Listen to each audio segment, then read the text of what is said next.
What is up, Nerds Nation? Welcome to the Effin' Nerds Podcast, episode 13. Thank you guys for joining us. My name is Nick Denizio, and sitting across from me is my dude, Martin Moreno. Yep, teenagers now. That's right, we're teenagers now. Yeah, getting one step closer to legalization. None of that preteen shit. Nope. Today we have another epic episode for you guys, but before we get started, if you guys are watching on YouTube, please make sure you give us a thumbs up and click that subscribe button. And if you're listening on Spotify, Apple Podcasts, or anywhere else, please check back each week as we try to upload new content for you guys to listen to. All right, man, you ready? Ready. Here we go. We're going to kick it off with a bang. Packaging for an upcoming Godzilla vs. Kong toy line has given us our first look at the epic monster mashup. The two titans are seen squaring off atop what appears to be a helicarrier type of vessel, along with a noticeable military aircrafts and a number of flying missiles. While the marketing for Godzilla, Skull Island, and King of the Monsters began early, nothing has been revealed for the crossover, making this image that much more exciting. Godzilla vs. Kong is scheduled to kick off next year's summer movie season on May 21st, 2021. All right, man. Give me your thoughts. Excited! I'm so pumped. We're finally getting something like you said. We haven't gotten anything, which is crazy because for the other movies, we got stuff like almost a year in advance. Yeah, we could thank the fucking coronavirus for throwing everything off. Coronavirus! Very true. I mean, granted, yes, you're right. There's a whole bunch of shit going on in the world. But this is exciting. This is awesome. Fucking toys just love leaking shit. And I love that we kind of now have an idea, like it was kind of specified in Skull Island, of how Kong was still growing. Right. Now he's pretty much almost, if this is, to be taken seriously, like that's true, which we assume it is, they're essentially the same size now. Right. Which is really cool. Right. And if you look, it does look like a helicarrier or some sort of like airport or something. There's like a kind of like a watchtower in the background. Well, I feel like it's definitely some kind of helicarrier. At least it's what it looks like. Mm-hmm. It's hard to tell from the packaging, but it was funny because I saw people commenting on it, and they're like, "How in the hell can this helicarrier hold all their weight?" Exactly. I mean, movie logic. Because we know Godzilla takes his bulking season very seriously. Oh yeah. Damn, boy, he's thick, boy. That's a thick ass boy. And Kong definitely put on some size as well. So that's a lot of heft to hold on to. It's very beefy. He's very beefy. Like I like to say. But like I was saying, there's like a little bit of like a watchtower in the background, which kind of looks, in terms of scale, looks like about just kind of coming up to like his knee, which is pretty much where Godzilla's size has been in the past couple movies. Right. So this is awesome. It's exciting to see, and I'm just happy that we finally got something. And I can't wait for that trailer. That trailer is going to blow my mind. I love this cast. Yep. I gave it another look today, and I know Alex Skarsgård, who I'm a huge fan of. I really like him a lot, not just because of True Blood, but everything else he's been in. He's a Gonzalez, like my future ex-wife. And Julian Dennison too, which I totally forgot was in it. He was in Deadpool. That's he was right. in Hunt for the Wilder People. So and then Millie Bobby Brown's returning. the returning cast like Kyle Chandler, Millie Bobby Brown. Is Vera Farmiga coming back? That's one thing I didn't see. No, I don't think so. No? Well, I mean, you remember how King of the Monsters Oh, ended. that's right. She died. I forgot. I totally forgot. Spoiler alert. Spoiler alert. I totally forgot. Holy shit. I think I put a lot of that movie out of my mind. Yeah. Wow, I totally forgot it. Like, I really did. Long live the king. Yeah, and I think it's just awesome because this just teases what we all hope the movie is, just these two titans completely squaring off and fighting. It looks like that it could maybe be one of the first battles they get into. I'm like, the speculation runs rampant in your head as to what's going on, why they're on this helicarrier. Maybe it's like this is how Kong gets back to the States and Godzilla intercepts it, and they just get into like their first. Maybe gets maybe like actual Kong style gets captured to be taken back. Right. And Godzilla's like, no. You got to put him back. We can't have him be in the city, so he intercepts. And there's some kind of conflict that happens between the two. God, I can't wait. I'm so excited. Yeah, it's one of those two where you're just so fucking amped up. Like I can't wait for this. Like you said, man, I can't wait for the first trailer. I want to see some footage of this. I want to see what just like the look and what the feel's gonna be. And yeah, because Adam Wingard is an interesting choice. I wasn't. Your Next was a little bit more serious in terms of a movie. The Guest, which I don't think you saw, I haven't seen it. Yeah, that had like there were moments in the movie which were a little like campy. Excuse me, which I don't know if it was intentional or what. And then Death Note, which I haven't seen, but heard nothing but bad things about it. So it's also a Netflix movie, so maybe that's there you maybe go. we can attribute We'll to get that. more into that. Oh yeah. Actually, there's one thing that who are you rooting for? Oh man, this is so tough. This is so tough because I was thinking about this too. I think when I was a little kid, I always, I watched all those Godzilla movies, and I think he was always like my favorite. And because like they did make a Godzilla versus Kong like movie, and it's in typical, It was the old school fashion. But I mean, you got to think Godzilla has this, man, and all the shit that we've shown. Who are you rooting for? Who are you going to go into this movie wearing what jersey? Godzilla jersey or King Kong jersey? I know what jersey I'm wearing. I know that for a fact. I probably got to go with Godzilla on this one. Me too. Yeah, Me too. Definitely going in with the Godzilla. But I'm not liking it. I don't like it. Why you want? Because I like both. I want them both to team up and God. handle shit. Yeah, I'm excited for both too, but I'm definitely rooting for Godzilla. That's who I'm putting my money on. Yeah. All right, we're gonna move on to some really sad news. Movie theaters have been closed and looks like they're going to be remaining closed. Disney analysts suggest that movie theaters could be closed until mid-2021. Cohen analyst Doug Krutz said the following: "We don't expect film releases in the fiscal year 2020 and now expect domestic theaters to be largely closed until mid-2021, in part because we don't think studios will be interested in releasing their largest movies in a capacity-constrained footprint." Shortly after this news dropped, rumors started swirling that the latest James Bond film, No Time to Die, which was originally pushed from April to November, will now be delayed until summer 2021. Incredibles. Incredibles. We'll see Dude, it when we see it. I'm sick of this shit, man. I'm so sick of this shit. It's gonna, Especially since like we were watching La La Land and they were just like teasing us with movie theaters and oh my concerts. God, that movie and is like shit. already a little depressing to begin with, just because the way it ends, and everything, and with everything going on, I'm like, I miss concerts, I miss movie theaters. Incredibles. Yeah. We'll see it when we see it. We'll see it when we see it.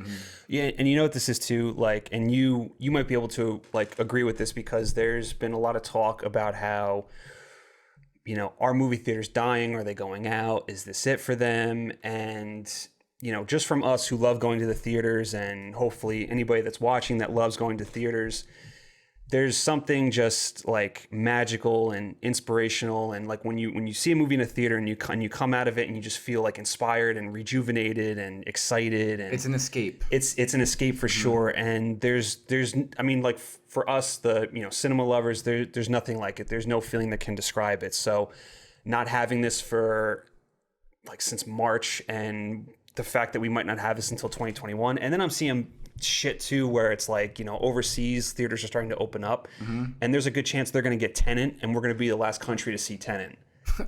Well, it's like the shoes on the other foot now. What is that English expression about shoes and feet? Looks like the shoe's on the other foot. Yeah, just thinking that. Yeah, no, exactly. Well, I mean, if you look at the way Marvel kind of does their release patterns, I mean, usually there's been instances where Marvel films have opened up overseas first. That's true, and then like a week a later, couple of days right? earlier. Like, yeah, right. So at most a week, But for this, we don't know when the hell we're gonna get Tenet. We don't, and if this rings true, if they're not gonna open movie theaters until 2021, that fucking sucks, man. It does suck. That blows. I do. I miss it too, man. I miss everything. I miss the excitement of leaving work or wherever, just on my way there, getting ready to see it. I miss standing in the line to get all my snacks. I miss juggling all the million snacks to the seat. I miss like the awkward sliding through the seat with the fear that someone's gonna stick their finger in my ass. Not today, Satan! Like going through them, and then the sitting down, and you're just like overwhelmed. Like, okay, I gotta put my cup down, gotta turn my bag off, gotta turn my phone off. I miss it all. I really do. And yeah, like you said, it's an escape. It's just the moment.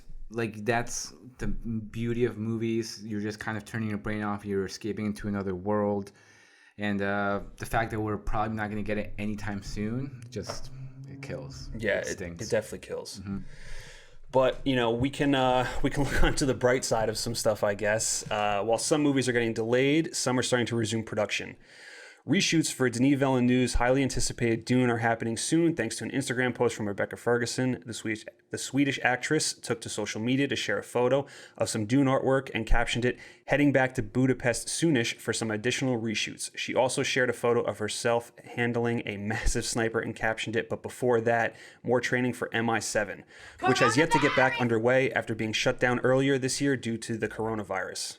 Do you by any chance know if the film would have been completed by now had it not been shut down? Because it started like very early on. For what, MI7 or Dune? Yeah, MI7. MI7 probably would have been on to MI8 at this point since they're shooting both movies back to back. Back to back, right? Yeah. I would assume it would have been done. I mean, you never know, especially with these bigger movies and like how much, if they need additional photography and how long it takes to shoot some of those set pieces, especially Mission Impossible, since they do like everything's practical and in cameras too. that can. Yeah, and location too, jumping, absolutely.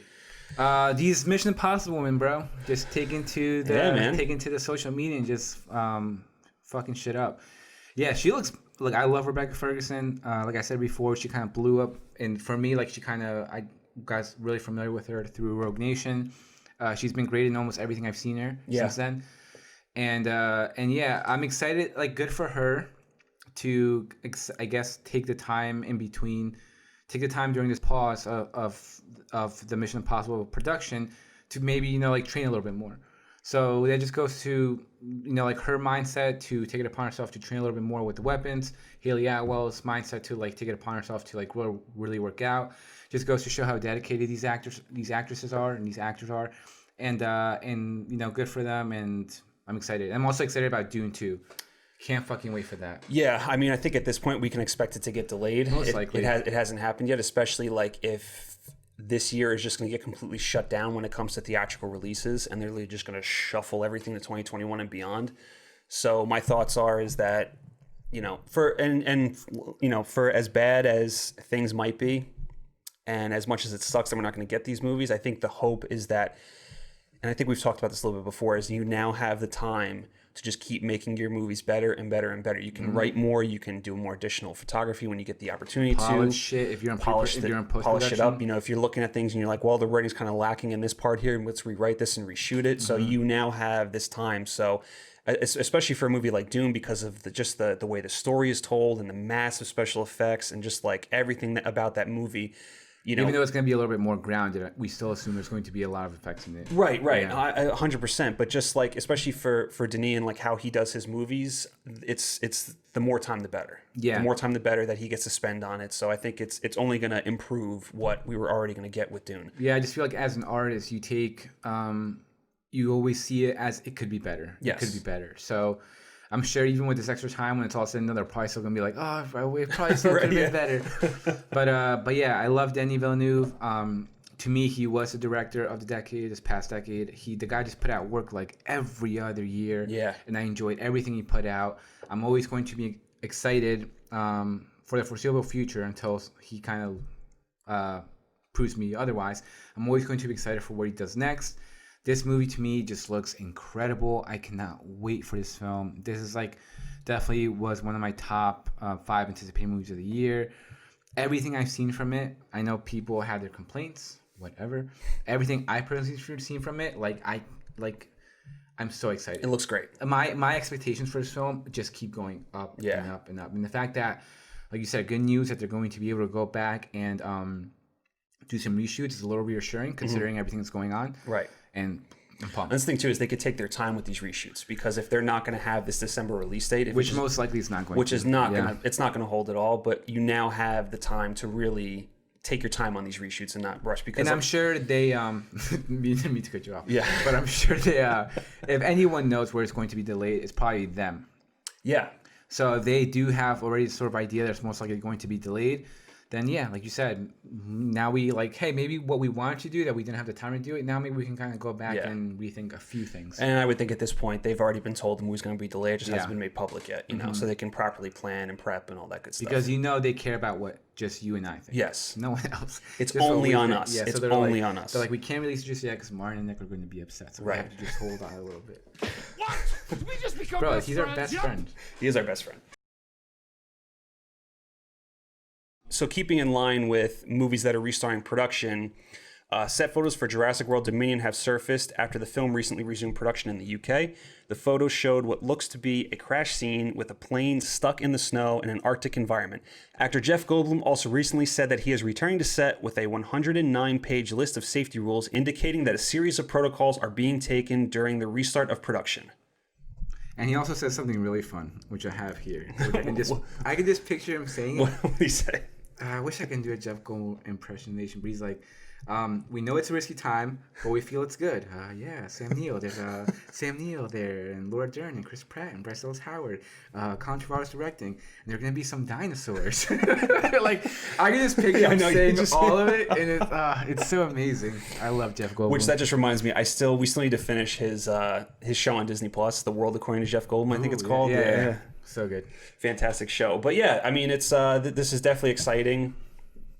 And I think it's cool that it's been reassured to us that the original actors are in the movie. It's not like they're coming in for glorified cameos, kind of like what they did with Jeff Goldblum in Fallen Kingdom. Yeah, he was in it for what, like 10 seconds total? He was all over the trailer, and he was literally in it for like a minute in the beginning and a minute at the very end, and that was it. And it was the same scene, so he probably shot for like a day.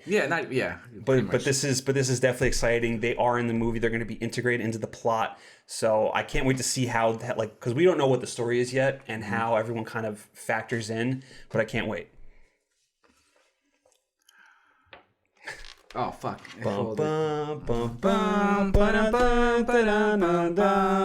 I love dinosaurs. I love Jurassic Park. It's one of my favorite films of all time. Definitely in my top 5.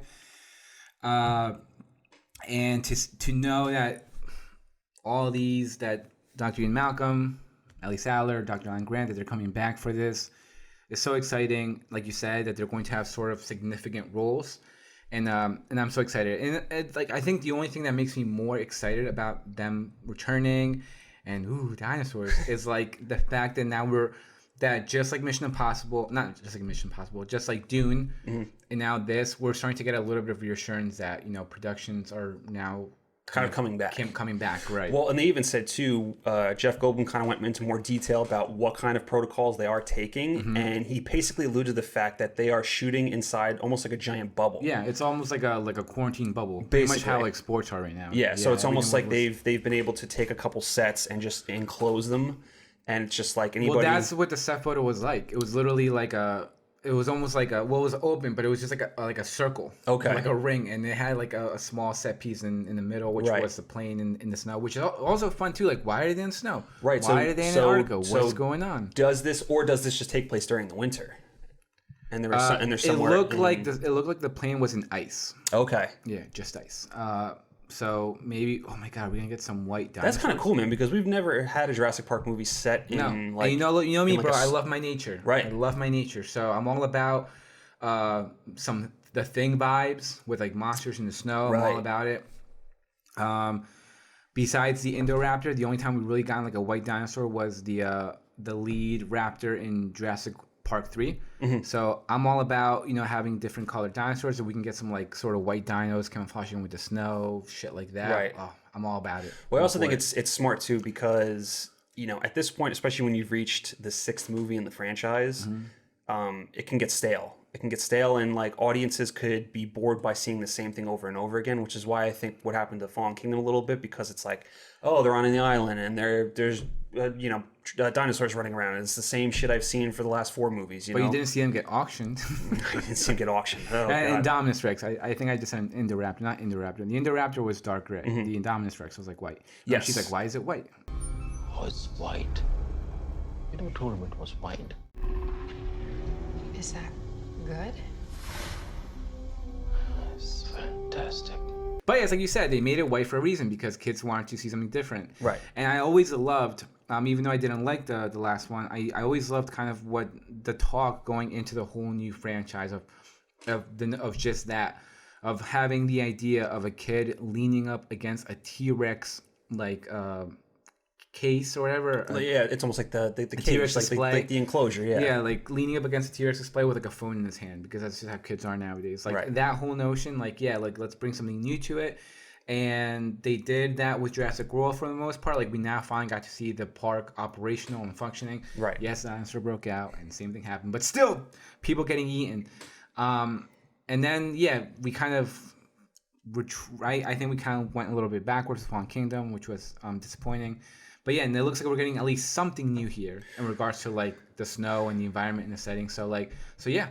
Yeah, I mean, it's Exciting. The way I see it is I kind of hope this whole thing takes place in the snow, just to give it a completely different feel, because that would change the whole feeling of the movie. You know what I mean? Yeah, because you know how like dinosaurs are now roaming, like are essentially it's now literally a Jurassic World. Right.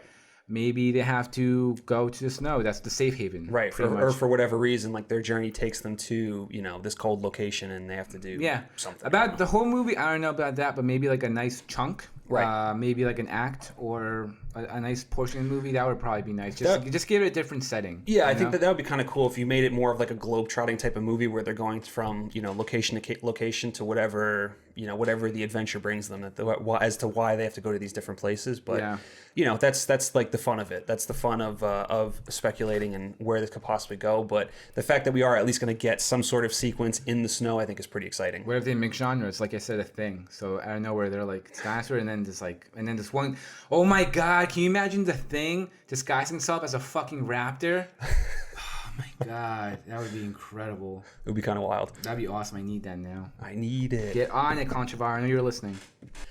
All right, man, we're going to stay on the subject of movies that are starting production. So, oh boy. Oh boy. You know how I feel about this next one. Well, yeah, I'm a little in the same boat with you just because of everything that's happened. Yeah. So here we go. After years of production trouble, Uncharted is finally getting underway. Tom Holland took to social media to share an on-set photo of his chair titled Nate, along with a caption, Day 1 Uncharted. The movie, based off the popular Naughty Dog video game, is starring Tom Holland as a younger Nathan Drake alongside Mark Wahlberg and Antonio Banderas, and is set to be released sometime next year. And then, keeping on the subject of Tom Holland, he also revealed that production of Spider-Man 3 is scheduled to start shooting sometime this fall and will be completed by February 2021 in order to meet its new release date of November 5th, 2021. So let's talk Uncharted before we jump to Spider-Man 3. You know how I feel about this. I absolutely adore the Uncharted franchise. It's probably my favorite game franchise out there. How many are there? There's 4. There's no, 4? No, so there's 4 main games. They did a spin-off, Lost Legacy, so that's 5. And then they did when the PlayStation Portable was a thing. PSP? Or the Vita. It was either the PSP or I think it was the PSP. It has to be the Vita because the PSP was a while back. But I'm pretty sure that so they made an Uncharted game for either the Vita or the PSP. I don't remember which one.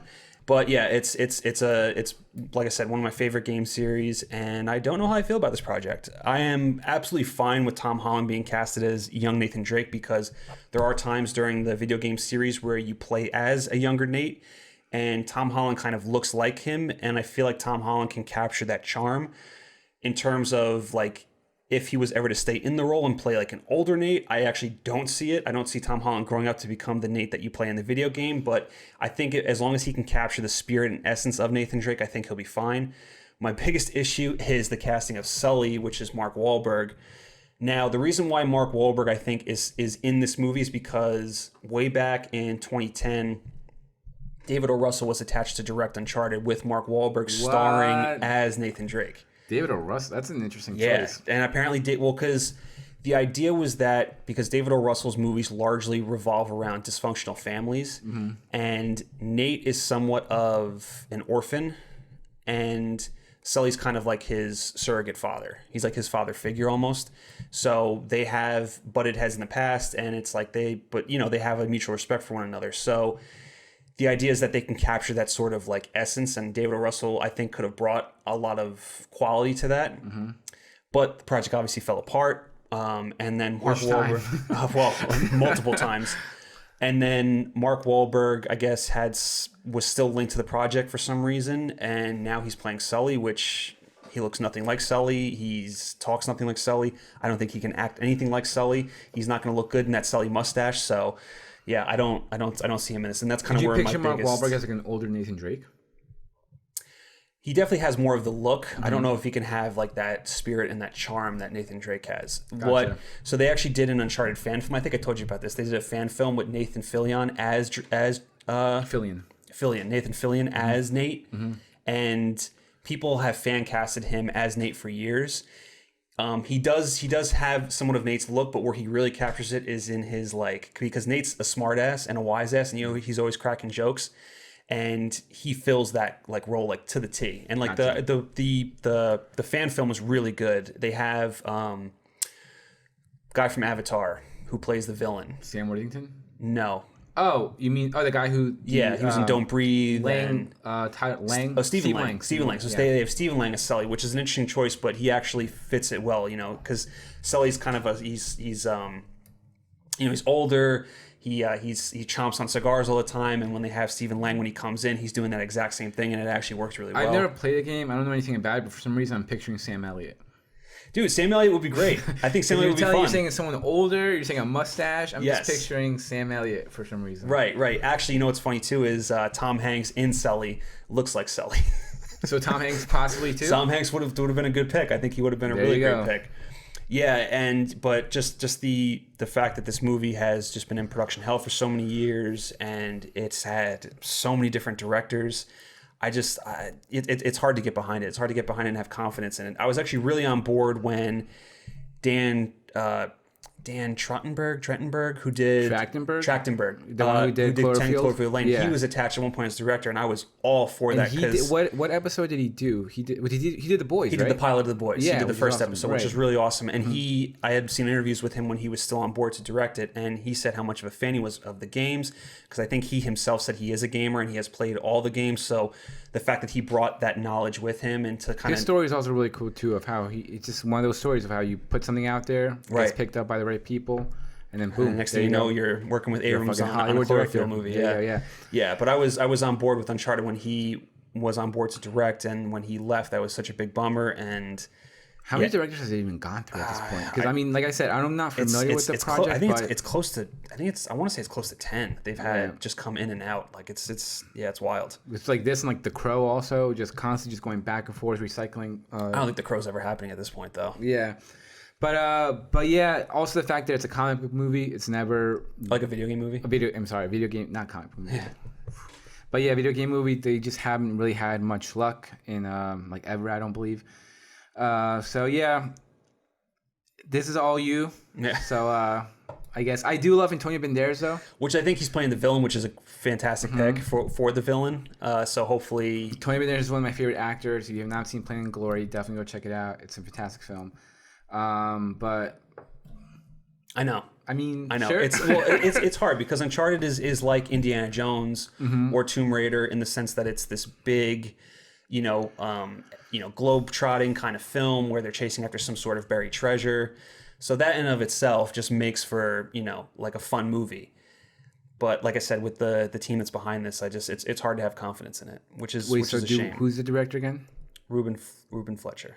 Oh, the guy who did Venom and shit? Yeah, and Zombieland, and he literally kind of came in at the 11th hour to jump on the project. He's not a bad director. No, I don't think he's a bad director, but and I guess this could also go against the whole thing of what we said before, is that maybe with the time they actually had more prep time and they were able to maybe improve some things and plan better. On top of the 10 years. On top of the 10 years, yeah.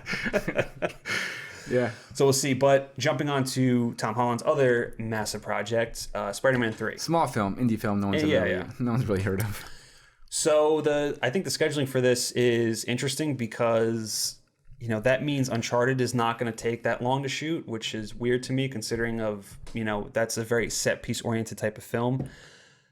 Same thing with Spider-Man 3. The fact that they think that they're going to be able to shoot this fall and have it done in February and then ready for November seems kind of weird to me. Yeah, but just to play devil's advocate, I feel like movie productions now are just getting so much faster because a lot of shit is just done in studios nowadays. Right. Like we were talking about Jurassic World, that's only a 100-day shoot. Yeah. Which is only just over 3 months, just around the 3-month mark. So I think it's totally possible. I think it's doable.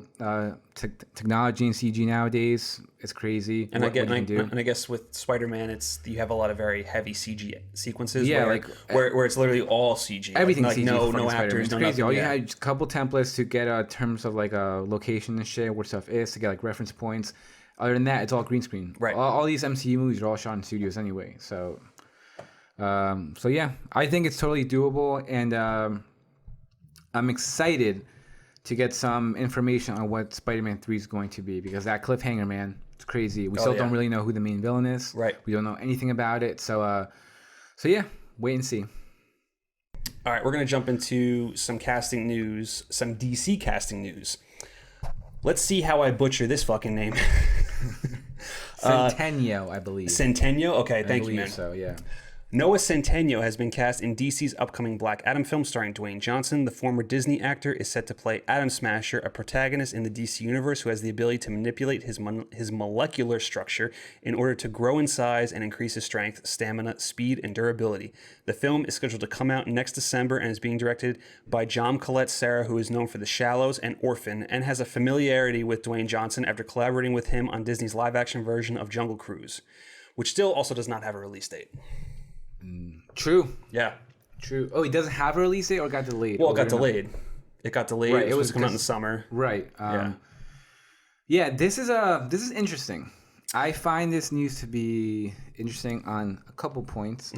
For starters, I do love The Rock, but you know me, I do love The Rock. I love Dwayne Johnson.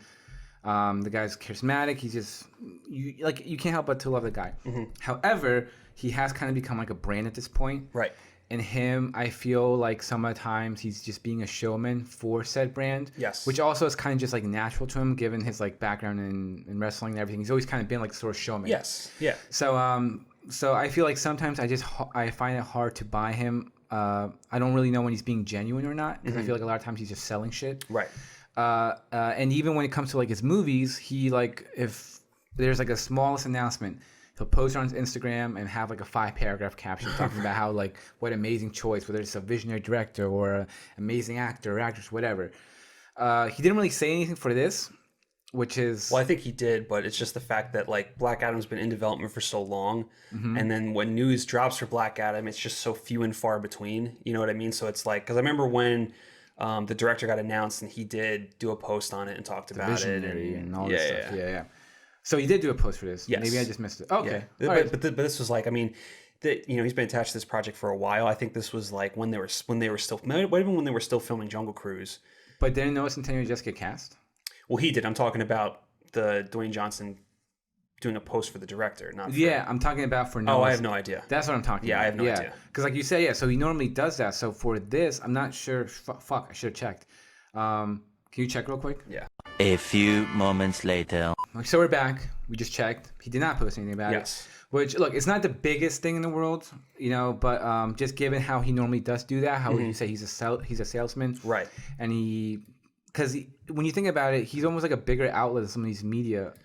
Absolutely. Considering the fact how many people follow him and how many people see his posts. How big his voice is. Yeah. So the fact that he didn't really say anything or kind of promote it or just kind of, it feels a little strange because, like I said, he's done it a lot in the past. That's not doesn't mean anything. You know, right. It's just something that I kind of pointed out.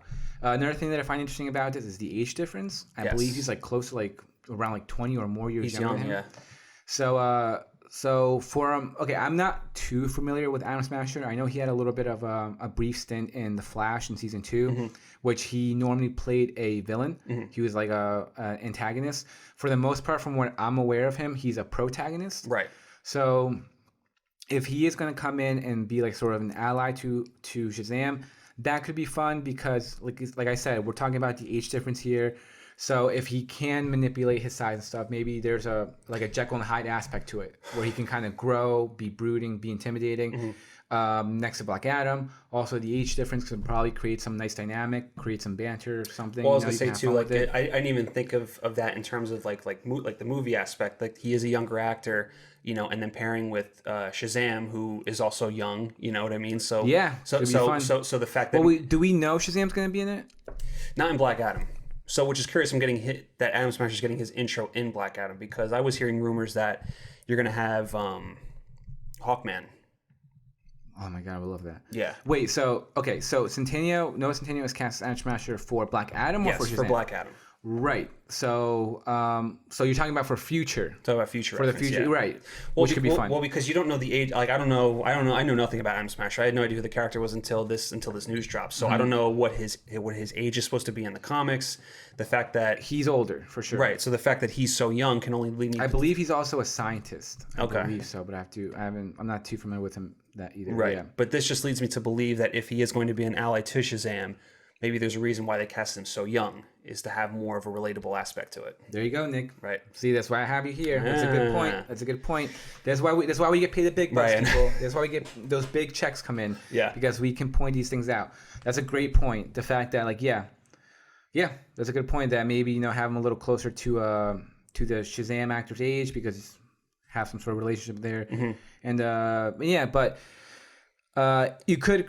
Like we said, given the age difference, you could create some fun situations. You can create a fun dynamic, some banter, stuff like that. So I think it's a little bit of an interesting news, but we, similar to Uncharted, this movie has been in production hell forever, Right. for a long time. Just has not got going, which you don't know if that's because of problems or if that's just because The Rock has just literally been attached to it for so long that it's just been waiting for his schedule to open up in order to do it. I don't think it has to do anything with The Rock. I think it just has to do with a lot of stuff that was going. That's my personal assumption. I think it fell into the whole. They got ahead of themselves because you think about like the Nightwing movie, the back, like all the stuff that got announced. Yeah. I think it just kind of fell. It fell amiss of all that shit. But yeah, the movie's kind of now moving forward. We're getting some casting news, and yeah, again, wait and see. We'll see what happens. I wanted to ask you too. What's your excitement level for Black Adam? Because I've had this criticism about The Rock, and you know me, I love The Rock. I buy all of his shit from Under Armour. I've been a fan of him since the WWF days. WWF, not WWE, none of that bullshit. And to see him play a superhero, especially Black Adam, which he kind of looks like the character, is exciting. But my issue with him when it comes to movies is that it's the same thing we were discussing when it comes to like, Will Smith or anything, where it's their movie, not the directors or the writers. You know what I mean? And early in The Rock's career, he was being compared to Arnold Schwarzenegger. He's going to be the next Arnold Schwarzenegger. Which they even have that scene in the rundown. Remember when Yes, Arnie walks by him, he's yes, like, he gives him the press, have fun. or good luck, or something along those lines. He Passing down the says, baton. have fun, Yeah. passing the torch. Security? No, but we do have a slight problem. Have fun. Which saying like, hey, you're the next thing, man. You're the next me. Right. And, to be fair, The Rock has, become, arguably just as successful on a global level. You know what I mean? Just In terms of popularity, at least. in terms of popularity. When it comes to the movies, now the thing was, Arnold definitely had his movies where it was an Arnold Schwarzenegger movie. His name was always, on top of the poster. But the difference is that Arnold did movies with directors where it was the director's movie. And I'm specifically referring to like James Cameron or John McTiernan with Predator and even Last Action Hero, which I think is an underrated gem. He did. I love that movie too. But Arnold did movies with directors as a collaboration. Yes, I think that's the main word. It's collaboration. And that's the thing that's missing with The Rock's movies is that there's not enough of a director's presence or a director's vision, to be a very unique movie. Because with The Rock's movies, it's the same shit over and over again. He's coming in here to be like, we need to do at least one people's eyebrow every 10 minutes. Right. You don't have anyone saying no. Or work in a wrestling move or, Right. Be constantly winking at the camera. You know what I mean? And like, that's why I was also really disappointed in Skyscraper, because I thought that was going to be something a little bit more serious and like, in a sense it was, but I think that one of my biggest issues with it is that they relied so fucking heavy on CG. And I'm sick and tired of all these action movies putting so much fucking CG in their movies. And I because it just takes me out of it. Like, we grew up in like, on 80s and 90s action movies where they didn't have CG. They had to do everything practically and in camera and none of this fucking visual effects bullshits. And that's what's driving me nuts about all this stuff. Although I agree with you, although there were some moments in Skyscraper which were done well. No, I would agree, but I wanted the movie to be more of that. I wanted it to be all of that, right? Because they said how it was a homage to Die Hard and Towering Inferno, but like there just were these moments where it was just it would just come in and it was just so fucking blatant and obvious. And the same thing with Hobbs and Shaw. And I was stupid enough to think that it would have been any different. And I know it's part of this Fast and Furious franchise, which has gotten so big and over the top. They're practically superheroes now.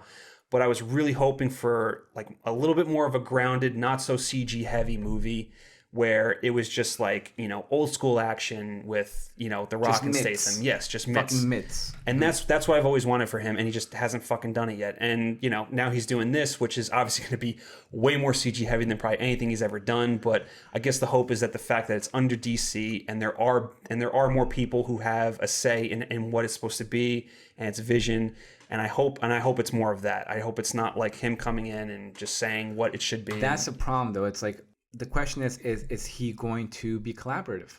You know, if they're saying like, bro, we don't have time for your eyebrows wrestling moves, like, no. If he can literally just kind of almost step back and just really work with the director. John Coletzera is not a rookie director by any means. He's been working around for a long time, and he's mostly done horror films. He's done horror films, and he's done Liam Neeson action movies. Yes, so he knows how to handle actions. He knows how to handle darker themes, so to speak. But for me personally, like the moments that, like my favorite moment of The Rock in like the past couple of years was the moment from Fighting with My Family, when he just kind of came in. He was kind of himself for a few minutes, and he was just like, he didn't let himself. You had like the really fun moment, but he didn't take, like, it wasn't his movie. Right. It was Florence Pugh's movie. Yes. So like, yes, obviously Florence Pugh has a lot much more screen time on it. It's all about her, and he's only in the movie for a couple minutes, but just that sort of presence on screen, just don't just work with people. You know, like, it's, I understand that you're The Rock and that you like you're the name. You're not gonna sell tickets, I don't think, because a lot of his movies haven't been financially successful. But just like maybe I don't want to say ego, but maybe just kind of put it aside and just learn to like you said, like Arnie, when he worked with these other directors, maybe just have that mentality a little bit more, where you can kind of just collaborate a little bit more, listen to other people's visions, see what they have to say, because maybe then we can really start breaking you out of that shell. Right, and especially now that you have people like Walter Hamada and Jim Lee in charge of DC, the hope is that, like, when Jim Lee says this is how the character's supposed to be, then that's how the character's supposed to be. Well, that's the hope. You know? That's always the hope. And, right. And I think that's the other thing, too, that I always wanted to see from The Rock, because I think the only time that I've gotten it recently, I think, was, and it's not even recently, because this came out a while ago, was Pain and Gain. You know what I mean? With the character that he played. And in terms of like I want to see The Rock play the character, not play The Rock. Or like we were saying, like The Rundown, like, or Walking Tall. Right. Even that. Like the older movies before he really became, like, he blew up and became this sort of I would even go as far as to say Fast Five.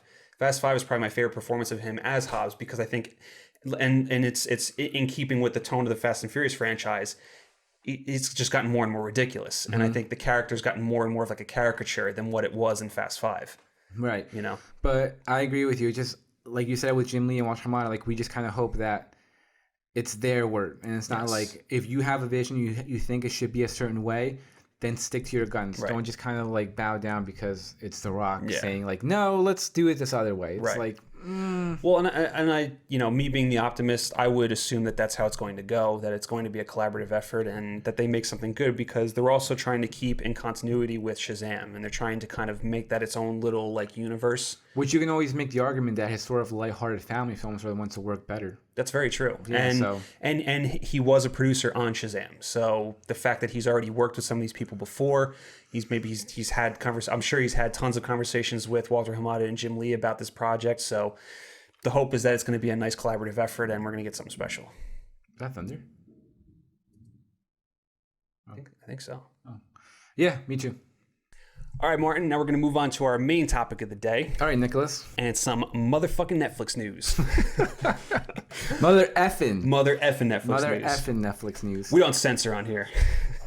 Netflix continues to spend more money as they partner up with the Russo brothers production company, Agabo? I think it's, or AGBO. AGBO. They team up with them for an espionage thriller titled The Gray Man, based off the 2009 Mark Greaney novel. Right? Did I say that right? Mark Greaney? Sure. Mark Greaney. We don't pronounce names here. The film is being directed by the Russo brothers and is set to star Ryan Gosling and Chris Evans in the title roles. It is also being written by Joe Russo, who recently wrote one of Netflix's biggest films, Extraction, as being revised by Christopher Marcus and Stephen McFeely, with whom they collaborated on all their MCU films with, including Avengers Endgame. And then in similar news, Netflix has also won a bidding battle for Sam Esmail's Leave the World Behind. The Mr. Robot creator will write and direct the film based off a novel by Rumaan Alam and is set to star Denzel Washington and Julia Roberts. So let's start off with the Russo brothers news, because this is set to be Netflix's biggest movie by far. I think it has a budget of $200 million, which is pretty wild for Netflix. Espionage thriller. Yeah, it's pretty wild. Yeah. I was also reading about it too. Netflix came out and said that they want to start having their own franchises. How about you make better movies? But this, it's. I would think with this project, regardless of how you feel about how Netflix has been making their movies. Just also apologize for, we got some, Thor is we having got fun around we got some here. thunder going on. Oh wow, it is actually pouring outside right now. Jesus. So if you guys hear this, we do apologize. We got some thunderstorms going on. But anyway, let's I think regardless of the fact of whether or not you think Netflix has been making good original movies, I think there's reason to get excited about this for a few reasons. One, it's the Russos. It's their first movie they've directed since Avengers Endgame. I know we discussed Joe Russo's screenwriting being a little bit shaky, but the fact that Marcus and McFeely are involved in this of should leave it's to a little be encouraging. A little encouraging that they're going to kind of steer this in the right direction. And the fact that you have Chris Evans and Ryan Gosling specifically because he usually doesn't pick bad projects. He usually picks good projects. Aside from Gangster Squad. But I think with this, it's kind of exciting, especially the fact that he's playing an assassin. Which, they both are, right? Well, he's playing an assassin, and Chris Evans is playing like a CIA operative that's chasing after him. Which I think they also allude to the fact that Chris Evans is the villain of the story, which is kind of cool. That they're not on. That it's not like good guy chasing good guy. It's like no, Chris Evans is the villain. Ryan Gosling is the hero. So that's kind of exciting. Some fugitive shit, maybe, or something. Yeah, maybe. Yes, I echo all your sentiments. Obviously, we've been a little mixed on the Russo brothers. We still haven't seen 21 Bridges. I know. But we didn't hear good things about it. Well, I would say anything outside of their directing has just been kind of mediocre. Right. And another reason that really excites me is because this kind of sounds in vein with Captain America: Winter Soldier, in terms of how they dealt with how that was kind of seen as like a sort of political espionage thriller, drama-ish. This kind of has those similar vibes. It kind of falls into that camp. Chris Evans obviously showing off what he can do as Captain America in terms of bringing physicality to a role. Ryan Gosling as well too with Blade Runner 2049. Just Gangster Squad, we were talking about it. It's not great, but yeah, or even like La La Land, which we just watched. The guy's probably my favorite actor. Right. Like, I'm not gonna. The guy's just incredible. He's amazing. He takes over the role completely. He's done like different vast roles over his whole career. He's got a really nice filmography. Yeah, and he just always brings something new to it. You never really kind of get trapped in the same shit over and over again. And like you said, he picks interesting projects. Yes. So this is something that to me that despite Netflix's current record of films, despite the Russo brothers' kind of current productions, this to me sounds exciting, and I'm excited. Yeah. I'm excited to find out more news, to see a possible trailer, and like you said, the big thing for me is Christopher Marcus and Steve McFeely. The fact that they're coming on board to maybe polish some shit up and maybe bring something new to it. Obviously, I'm also not too familiar with their work outside of the MCU, so this will also be fun to see what they could do outside of all those Avengers and MCU movies too. Right, and I'm glad you brought up the fact that this kind of looks like Winter Soldier. It has like some of that feel to it. Winter Soldier for a good portion of the movie is a spy thriller. Yeah, it is an espionage thriller. So this is not going to be completely out of the realm for the Russos or Marcus and McFeely. So the fact that they've kind of worked in this before means that they're going to be, they should be able to knock this out of the park. I'm already kind of banking on this is going to be pretty awesome, and it's going to be exciting to see. And then yes, I'm also on board with you on Ryan Gosling because he just has this ability to just lose himself in these roles. And the cool thing about it is that you never, for as big a star as he is, because he's as A-list as it gets, and for his looks as well, is he's able to really fall into the character where you don't see Ryan Gosling. You see whatever character he's playing. Nope. And I think he also has this very rare ability that he can jump into any single genre, whether it's comedy, a musical, romance, drama. Now with The Wolfman, he's going to get into that horror aspect, which is also exciting. And And we've seen what he can do with darker themed movies, with Drive, Place Beyond the Pines. Like we know what the guy's capable of. And, Right. And yeah, you put him on this as wait, one more time. Remind me, he's playing the Runaway or the Chasee? He's the Runaway. He's a Runaway, Yes. right? So yeah, I'm picturing some fugitive vibes. I'm picturing some Jason Bourne vibes. Like I'm picturing a lot of shit, Yeah. and I'm excited for this. Yeah, and then going on to Chris Evans jumping into a villain role, kind of continuing on for playing a scumbag in Knives Out. Yeah. You know what I mean? So to see him kind of play, because he's played Captain America for so long, and he's just been like that, that goody two shoes kind of hero. So now to see him, like, I think he wants to play like more villainy stuff. I think But what he about even Lucas said it. Lee? He was a scumbag. Oh, that's right. Yeah. Going for the Oscars here. Prepare to feel the wrath of the League of Evil Exes. League of Evil Exes? You really don't know about the League? No. Oh, well, hey, listen, man, don't worry about it. Really? Yeah, let's go get a beer. That's great. Boom! You are a pretty good actor. I'm going for the Oscar this year. But I think he has fun with it. I think he likes No, I playing totally agree, yeah. those kinds of roles. So to see him take this, and I was really happy to read that it's a villainous role. I'm like, oh, he's gonna eat this up. So I'm really excited to see him kind of jump into that as well. Me too, and the guy's talented. Yeah. And he's talked about how he wants to do other stuff, how he wants to like direct. He's spoken about how he wants to direct, but it's fun to see him take these other roles and yeah, just kind of break away from that sort of MCU shadow that he's casted over himself for the past almost decade. Right. Jumping over to the other movie that Netflix just acquired, Leave the World Behind, from director Sam Esmail. Writer Sam Esmail. I think just that alone, you have me on board. Oh, fuck, because yeah. after Mr. Robot and with some of the yes. other stuff that Esmail has worked on, including the first season of Homecoming, which starred Julia Roberts, I am always on board with anything this guy's going to do because of how fucking great Mr. Robot was. This guy, obviously, he knows his characters. He's a very talented writer. He's a really good director. So this is exciting, and the fact that it's Julia Roberts and Denzel who are reuniting after so many years because they started getting the Pelican Brief, and apparently they're like really good friends. I think Julia Roberts, she got a hold of this book. The book I don't even the book's come out yet. I think like a studio just acquired the rights to it. She apparently sent it to Denzel, who also loved it, so he's jumping on board with it now. So this could be really exciting. Yeah, and like you said, you had me at Sam Esmail. I love that guy. I love what he did with Mr. Robot. I still have not seen Homecoming, but I've heard some good things, especially from you. So yeah, I hate the title though. I'll be honest.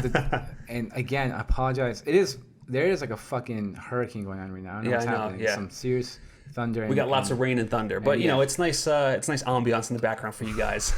Yeah, you can turn it off so you can go to sleep. But yes, people on board. Obviously, Julia Roberts. She's a charm. Yeah. Her charming. We love her. You can never go wrong with Julia Roberts. And yeah, these two leads are obviously studs. Sam Esmail, I love what he did with Mr. Robot, just like you. So yeah, I'm excited to. Do we have a synopsis for it yet? So you haven't read it, right? No, I have not. All right, so I'm going off of, I think this is the novel's synopsis. So here we go. Amanda and Clay head out to a remote corner of Long Island expecting a vacation, a quiet reprieve from life in New York City, quality time with their teenage son and daughter, and a taste of the good life in a luxurious home they've rented for the week. But a late night knock on the door breaks the spell. Ruth and GH are an older couple. It's their house, and they've arrived in a panic. They bring news that a sudden blackout has swept the city, but in this rural area, with the TV and internet now down and no cell phone service, it's hard to know what to believe. Should Amanda and Clay trust this couple, or vice versa? What happened back in New York? Is the vacation home isolated from civilization, a truly safe place for their families? Are they safe from one another? Leave the World Behind explores how our closest bonds are reshaped and unexpected new ones are forged in moments of crisis. So it sounds a little... Yeah, and shit. then I'm also reading that this kind of is going to include themes of race and class and like one's place in society, which is also kind of interesting. So not entirely something we haven't seen before, like the whole idea of like this paranoia and believing if what you hear is happening is actually happening, because you can't witness it. You're just going off of the word of a stranger, right? The late night knock. Seen that before. Right. The unexpected knock, some Cape Fear, strangers, a whole bunch of stuff going on. Yeah. This sounds it sounds like it's gonna be more grounded, which is exciting. Yeah, and also taking place in one location. as well. Which You know, it always creates, like you said, paranoia, Yes. anxiety, all this crazy shit. Sort of isolated feeling, which is also fun. Yeah. So yeah, man, I'm excited. And like we said, if you not have seen Mr. Robot, definitely check it out. It's a fantastic series. And yeah, I'm Sam Esmail. yeah. That had me. I was Well, sold. and then also reading that synopsis, it reminds me of a specific episode in season 4 that takes place entirely in one location. You know what I'm talking about? The one with no sound. The one in Krista's house. Oh my god. Yeah. Yeah. So knowing that, and if you have watched Mr. Robot and you know which episode I'm talking about, you know that Esmail can do a lot in just one location. And actually, the one that the one I just brought up too, the one with no sound when no one speaks, that's also takes place in like one location for the most part. Yes. And that is also like there's no one speaking, and just the way he captures that tension And the action and and the what's action happening on and what's screen. going on. Like the dude's just the guy's incredible. Yeah. Obviously, I'm not. You might not know. You might know this, not me. But has he done a movie? I don't think he's actually done a feature film yet, which is what I've been wanting him to do. Like I know when Mr. Robot was originally pitched, it was pitched as a film, and when nobody bought it, he turned it into a series and then sold that series. You know, and looking back at it now, I don't see how Mr. Robot could have been anything but a series. Right, and that's season one of like, hey, trust the creator. He had a specific vision for it. He felt like it should have been X amount of episodes, X amount of series, and that's exactly what it was, and it was perfect. So yeah, I'm excited to see him kind of break away from television and step into this. And this sounds like a good project for him to kind of get his I almost like his dick wet, get his feet wet, and because just like just grounded, thriller, tension, one location, maybe like also like kind of Get Out vibes. You kind of like in one location, also like almost keep your vision contained. Let your creative juices flow. So yeah, Right, and I like how he has that familiarity with Julia Roberts, and obviously it's going to be his first time working with Denzel Washington, which is exciting to see them pair up and what he can bring out what of kind of him. magic they can create. So yeah, And now that you mentioned synopsis, English is not my first language. Now that you mentioned why can't I say this word? Synopsis. Now that you mentioned the synopsis. Oh my god, it's so embarrassing. Okay, well now that you mentioned the plot, I'll just say plot. Now that you mentioned the plot, I'm excited to see who they're going to cast as like the two like older couple. Yeah. For some reason, Mother jumped into my mind. I remember when Ed Harris and Michelle Pfeiffer show up. Yeah. So I'm excited to see who they're going to get to act opposite them and create all the madness. Right. I'm pumped. Right. Definitely excited for that one. All right, that does it for us, Nerds Nation. Thank you guys for watching. Thank you for listening. Remember to like this video and subscribe to our YouTube page. And you can follow us on Twitter, Instagram, Spotify, Apple Podcasts, and anywhere else where you can see that big, beautiful FN logo. Oh, yeah, baby. That blue and orange is sexy. Yeah, let us know what jersey you're going to wear to the movie, to the Godzilla vs. Kong movie. Are you going to go in with your Godzilla jersey or your Kong jersey? I want to know. Who do you side with? What stand are you going to sit in? Are you going to sit in, which bleachers are you going to be rocking? That's if hopefully you're able to sit in the fucking stand if movie theaters are open. I know, right? But yeah, just thank you all for the continued support. And yeah, that's it. Cool. And we'll catch you guys on the next one. Bye.